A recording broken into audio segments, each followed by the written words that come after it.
जय सिया राम भैया। आप लोग समझ गए होंगे कि हम किस पर्पज़ से वीडियो बना रहे हैं। तो वीडियो को आप सभी पूरा देखिएगा और जितने भी वामपंथी हैं, जितने भी धर्म को नहीं मानने वाले लोग हैं, उनके पास हमारी इस वीडियो को आप ज़रूर से ज़रूर भेजिएगा। आप सभी से कृपया धन्यवाद। पहले तो आप सबसे पहले आप इस वीडियो को देखिए। एक व्यक्ति बोल रहे थे, हमने टेलीविज़न में सुना, टेलीविज़न माने सोशल मीडिया में ही आजकल सुना जाता है, उसमें सुना, वो कह रहे थे कि पशु, स्त्री और शूद्र एक बराबर समझा गया है मनुस्मृति में, और ये पढ़ने नहीं देते हैं। अगर मनुस्मृति का राज होता तो कोई स्त्री नहीं पढ़ सकती थी, कोई शूद्र नहीं पढ़ सकता था। अब मनुस्मृति के राज में ही अंबेडकर पढ़ के विद्वान बन गए। उस समय संविधान का राज था। संविधान तो बाद में कहते हैं अंबेडकर ने बनाया।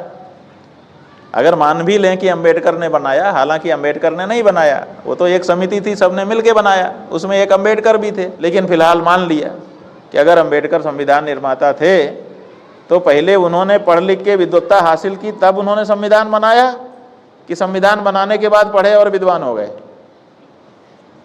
अगर आप पहली बात को मानते हैं कि अंबेडकर पहले पढ़े लिखे फिर विद्वान बन गए, तब उन्होंने संविधान बनाया, इसका मतलब है कि संविधान बनने के पहले ही वो विद्वान हो गए थे। और जैसा कि आप कहते हैं कि वो शूद्र थे, तो इसका मतलब है कि जब आपके संविधान का राज नहीं शुरू हुआ था, तभी एक शूद्र स्वीकृत रूप से आप ही के द्वारा कहे गए अनुसार विद्वान बन चुका था। मनु महाराज ने जब संविधान लिखा, लोग जानते नहीं थे। अरे यही संविधान जिसको आप कह रहे हो इस समय संविधान भारत का लागू है, इसी संविधान को जब बनाने का मौका आया, अकेले अंबेडकर ने थोड़े लिखा। एक ड्राफ्टिंग कमेटी पूरी बनी थी, उस ड्राफ्टिंग कमेटी में कई लोग थे और लिख नहीं पाए। तो फिर इन्होंने क्या किया, इस देश का संविधान लाओ, उस देश का संविधान लाओ, उस देश का संविधान लाओ, उस देश का संविधान लाओ, और इन्होंने कॉपी करना शुरू किया। इस संविधान में ये अच्छी बात है, इसको ले लो, इस संविधान में ये अच्छी बात है, इसको ले लो। तो आपने सब जगह से कॉपी क्यों किया? क्योंकि आपके दिमाग में वो अच्छी बात नहीं थी। जब आपने वहाँ के संविधान में देखा तो आपको लगा कि हाँ ये तो अच्छी बात है, यहाँ से इसको ले लो, यहाँ से इसको लो।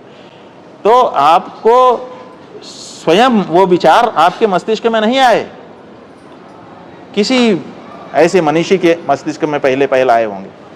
जिसके मस्तिष्क में पहले पहल वो विचार आए, वो असली मनीषी है, और बाद वाले सब उसके नकलची हैं। तो ये संविधान होना चाहिए, एक राज्य होना चाहिए, एक राजा होना चाहिए, राज्य के इतने अंग होने चाहिए, और प्रजा का इस तरह से परिपालन किया जाना चाहिए, उनके सबके लिए नियम विनियम बना दिए जाने चाहिए। ये बात सबसे पहले किसके मस्तिष्क में आई? बाबा साहब के। ये बात अगर पूरे संसार में किसी के मस्तिष्क में पहले पहल आई तो वो मनु महाराज के मस्तिष्क में आई।